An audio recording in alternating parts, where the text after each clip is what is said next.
Ladies and gentlemen, welcome to your Ministry TV. This is Andy Quaisie. Today we are so fortunate that Atlanta Chapter NPP is hosting the flag bearer of the party, Nana Akufo-Addo today here at Atlanta Marriott Hotel. And fortunately enough for us, we have got one of the parliamentary candidate, and he is called Dr. Kujo, and he is Gumwa East parliamentary candidate. So he is here with me. We're going to ask him certain few questions that we're all interested about. Doctor, good to see you and good to talk to you, because it's very, very difficult for us to get you. Now that Nanado is coming, or Nanado has come, what's your emotions, and what are the things that you are expecting from him, as well as the people here in Atlanta? First of all, thank you for having me. And Nana being here today, to me, is very, very important. I would have been in Ghana by now, but when I heard Nana was coming, I decided to wait. The reason is that I want Nana to see how serious the people in the diaspora we are, and how ready we are to go and make sure Ghana become the country we all want and love. We picked Nana Addo this morning from the airport. I've had lunch with him. We attended few meetings, and I've talked to him. What today, you use the word emotional. To me, it is much, even more than that. Because I believe that Ghana has gotten to a point. In fact, when we miss this opportunity, I'm not sure when again. And I believe Nana is going to be one kind of a president who is going to make bold and take very difficult decisions that will transform Ghana from the raw material into an industrial value-added economy that we all want. And this is where we want to make sure Nana is aware that those of us in the diaspora are behind him and we are ready. I told them today that we want them to create a very conducive atmosphere that people would want to come back to Ghana. In fact, a lot of people want to come back to Ghana with their expertise, with their experiences. Yet, because of the roadblocks that many people face when they go back home, many become frustrated and then they will come back. And that is why, just to add this one, that is why I believe the opportunity has come for us to be able to give this man an Akufo-Addo. He's a godsend. He is really going to take Ghana by storm and to run with Ghana. I believe his first time, Nana is going to make very serious, he's going to take a very serious decisions that will impact Ghana forever. Yes. Okay, now, what is the message that Nana is carrying across as he's doing this campaign? I know this is not the only place that he's been here in the United States. He's gone to the other places. What is the message that you think Nana is carrying in order for we to be convinced that he is the right candidate to be chosen in come December 2012? Okay. One, Nana is talking about free education. If no one wants free education, Gumwa East will want it. Unfortunately, because of poverty, many of our men and women, bright, intelligent, brilliant, haven't had a chance to get education. And trust me, education is everything. Once a person is educated, a family changes. It brings hope. It brings a different dimension into a household. So Nana is talking about free education and also going to making sure that the private sector, which runs every economy, becomes so well established that people would love to run to Ghana to invest. And that is the only thing that Ghana is going to be transformed. And then there's also going to be an accountability of those who handle our resources. Nana is going to make sure that people don't just take Ghana's money and do whatever they want with it. We are going to make sure that people will be responsible for every action that they take as far as Ghana is concerned. Now, before I let you go for the final question, now, if NPP come to power, what will you do different from the current ministers who are holding the position? My brother, Ghana has now tasted wine and they have tasted water. They've seen the difference. You know, our loss in 2008, I believe, is a blessing in disguise. When NPP was doing the marvelous things, Ghanaians probably thought that somebody could have done something better, so they gave them a chance. Now they have realized the only people that can take Ghana forward is NPP. And you know what? Now we are going to have the opportunity. They are going to put all their support behind the party, the NPP, to be able to move Ghana forward. Think about it. The first in history, national health insurance, prenatal care, school feeding program, capitation grants. People were just enjoying. And now as we speak, people have health insurance card in Ghana, but you take it to the hospital, they won't take it because they are not going to be reimbursed. So you go to the doctor, say we don't accept them here. You go to the pharmacy with your prescription, say we don't have it here, because they know that when they give it to you, they are not going to get the reimbursement. So Ghanaians want the MPP back, and we are coming. And I'm promising them that things are going to be much better. The 8 years of what so we're going to add on more. And Ghana is going to be a prototype for Africa, especially West Africa, to follow. All right, thank you, Dr. Sama. Thank you for spending some time with us. Ladies and gentlemen, you heard Dr. Said. Ghanaians have tasted water and wine. So now it is up to you to make your decision. This is your ministry TV. We're going to give you some more update. There are a lot of people coming in. The whole place is packed. They just want to see Nanado talking and Nanado bringing out all his views and opinions, especially to we the diasporans. We have a lot to ask him, and we have a lot of program coming on. So we'll give you back the update. Give me some few time. We take a short break, and when we come back, the update is going to come. I am your host, Andy Quaisie. Welcome back to your Ministry TV. This is Andy Quaisie. I told you that we're going to feed you some more update. Now, here we go again that we've met another gentleman of the NPP chapter here in Atlanta who is doing a marvelous job just to bring this party up and then bring them to the ruling government because of what is going on. We have met here with me Mr. George Awuku, who is one of the fundraising committee in the NPP meeting. Mr. George Awuku, thank you for coming, giving us this opportunity to talk to you. I want to ask you, how are you so excited? Because I can see you going back and forth trying to put things in order.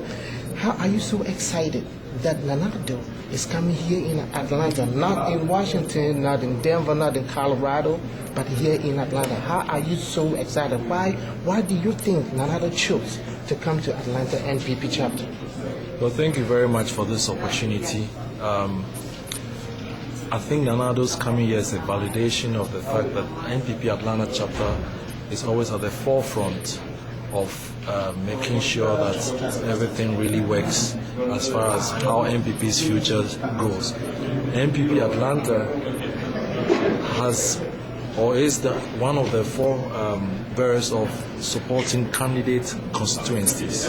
Basically, what it means is that we support some of the constituencies back home financially, morally, and also through advice. We also have few candidates that are running on the NPP tickets, and we are going to support them. This, when you consider with other chapters, I'm not quite sure what the other chapters do, but if you do consider this with other chapters, it means that Atlanta NPP is at the forefront, and we are always striving to be the best. So the next coming year is a validation of the efforts that we've put into making sure Atlanta NPP chapter is the #1 chapter in the USA. Oh, okay, now that Atlanta chapter is the #1 chapter in the USA, now one more question. I know you are you have a profession, you've schooled here, and you've done a whole lot in this community. Now, what will you do different to support NPP product come 2012 if NPP become the next ruling government? What will you do different from what you have acquired so far here in the United States? Well, your question pre-proposes that I will be given the opportunity to serve in Ghana. If I'm given the opportunity, I will thank God, and I would very much want to welcome. Let me give you one very basic example. I was talking to a friend, a schoolmate, who's been to Ghana recently, and he was complaining bitterly. He said, I should ask Nana a question. What is he going to do to clean up Accra? And I said, Nana is not a gutter man. He's not going to go and clean up. If you are in the US, what we have is a mayor elected by the people, responsible at the end of each year or every 2 years to the people. So therefore, I would suggest that Nana really finds out and appoints people with experience, not because of their political leanings or because they've been of political contribution or what it. Put the round people or round pegs in the round holes. If we do that, and if we can follow the laws set down in Ghana, we would be a success. Personally, I think that's what we need. I don't know about others. Yeah, before I let you go, one more quick question. Now, what do you think about our judicial system? I'm not quite sure what it is, but I think based on how and what I've heard, there is a lot to be done as far as the current judicial system goes. Previous ones from the Kufuor administration understood what it meant by the rule of law.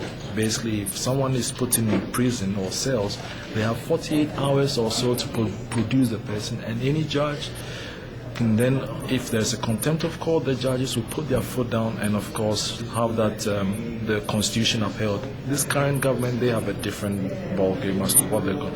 I mean, listen to Akoto-Sekyere saying that there are several ways, or is it to skin a cat?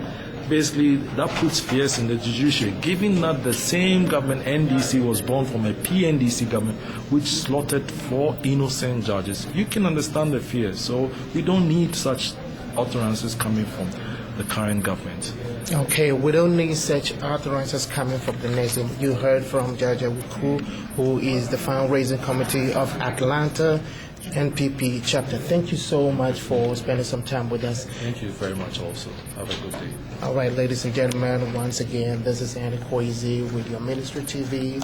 We'll be right back with you for the next update.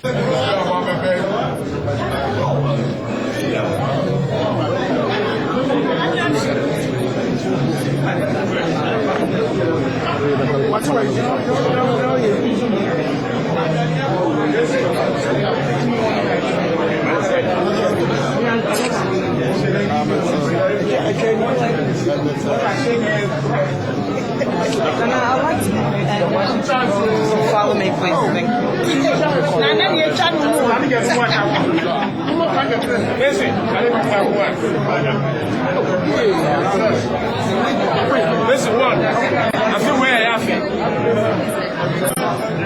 Welcome, ladies and gentlemen. This is Quaisie with your Ministry TV, and we are here live with Mr. Bano, who is the Secretary of Dr. Bano, sorry to say that, Dr. Bano, who is the Secretary of NPP United States, and he's here for this gathering. We are so excited, we are so fortunate that Nana Addo Akufo-Dankwa, he is here, who is the flag bearer of NPP party.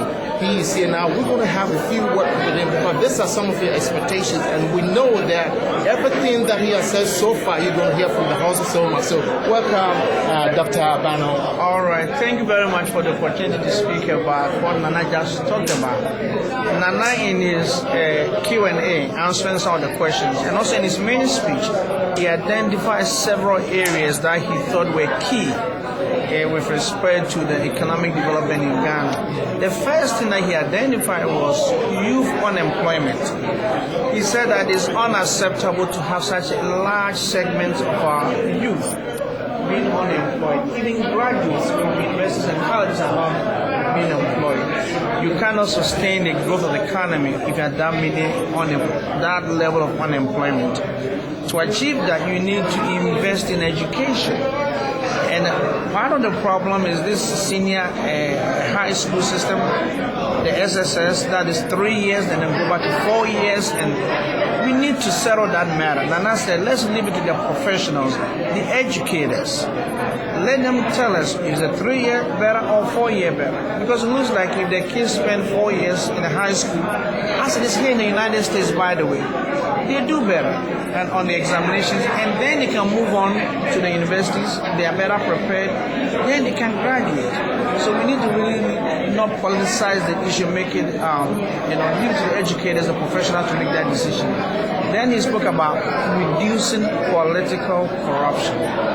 There's so much corruption. We talked about judgment debts that are, I would not use the word gargantuan. Nobody has any kind of money is being paid to people before. The $40 million alone to Wyoming, it could have built the whole university in the Volta region, or in the Bronx Ahafo region, the Western region, or even in the Northern region.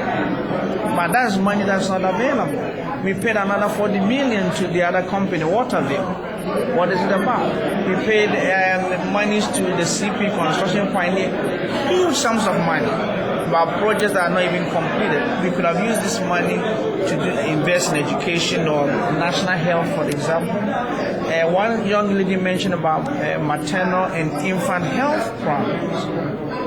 NPP had a policy in place where mothers, pregnant mothers, can access health care early on, because we know that if we begin to treat problems affecting maternal health, like blood pressure problems, anemia problems, nutritional problems, you minimize having a child with many health problems. The best chance that we have in treating HIV in terms of limiting the transmission from a infected mother to a child is to treat them during the time of delivery. So with the National Health Service, they could come in and then you treat them and you stop the transmission. So there are a lot of things that we can do. We are not trying to say that everything is completely wrong in Ghana, everything completely broken, but there are a lot of things that it can improve and a lot of things that are wrong. Now, were your expectations met from Nana's speech and Nana's message? And if your expectations were met from what he said and the Q&As and everything, now what message do you tell our fellow Ghanaians who are listening to us right now that this is the best time for you to make it? So what message are you telling them from what you have seen today and what you have expected from the Q&A and then the people you met here in Atlanta, USA? Nana exceeded my expectations. Given the time that we had, and when he traveled to many places, he came here late because of the things beyond his control. Yet being able to stay this late hour and answer a lot of questions from people from Atlanta. Some of the issues already identified. He went into detail about our culture, what is good about Ghanaian culture, ingenuity, and what we can also do better about as a people. He talked about certain things that are within our political systems, about making sure elections are fair. For example, we here in the diaspora, we are not able to register here. Ghanaians are not able to register and vote here. Malians, Sudanese, Togolese, other African countries are able to do. They can just go to the embassy, register and vote. Why can't we do that if as Ghanaians? A lot of people have to travel to Ghana just to register, come back to the United States, and then go back to vote. This is not right. The same electoral commissioners that are running registering people, they can bring maybe about half a dozen, 6 people. They can maybe spend about a week in Washington, D.C., a week in New York, a week in Atlanta. They can go play so that the Ghanaians know that, you can, or they can leave one person at the embassy there, you can go and then register. Registration is nothing. You can do the same in London and Dusseldorf and other places. It is done all over. I mean, Technology has come a long way. And the question is that there are ways to verify the person again. In fact, the easiest to do is someone who has traveled because he has a Ghanaian passport. Right? It's very easy. In the US, identifying people is a lot easier than even identifying people back home. Back home because of the driving license. Identity is actually a lot easier here than over there. So I think we are past the time. And then I'm not talking about the harbor, things that affected the port system. It is so wrong that people will export their cars to Ghana and actually bring those cars back to the United States because they can't afford to clear that. So what you have here is accident cars because they bought them for cheap, they cleared them for cheap, and those are the cars that are on the streets. If we lower the fees, people can send or bring better cars. Okay. And not only just cars, but with a whole lot of other things. Ghana belongs to all of us. We need to think about our own problems and solve them. We can. Thank you so much, Dr. Banner. Thank you so much. Ladies and gentlemen, this is Andy Quaisie with Ministry TV. We just spoke to Dr. Banner, who is the Secretary of NPP United States, and he has laid everything down. So everything that we are saying, we'll give you the update. So it is you to judge. Take the best judgment from whatever you have heard and then cast your vote. This is all our expectation. Expectation is that we go and then we use the best judgment to cast the vote to the person who can take our country and then handle the country's economy, provide jobs, provide food, provide the economy so that we can all enjoy a better life when we go back home, even from today, as you've heard me. So this is the only thing that we have for you. I'm Andy Quaisie again, your Minister Happy TV. We see you next time. Thank you. Bye-bye. So for that reason, we wanted to come by and see, and hopefully we can get some kind of a support to the next changes.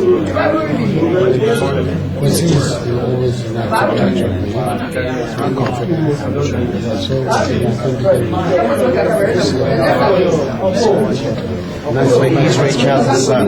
Great. Oh, wow. Yes, sir. Yes, sir. Okay. All right. Take care. And hopefully we'll be meeting soon. All right. Thank you.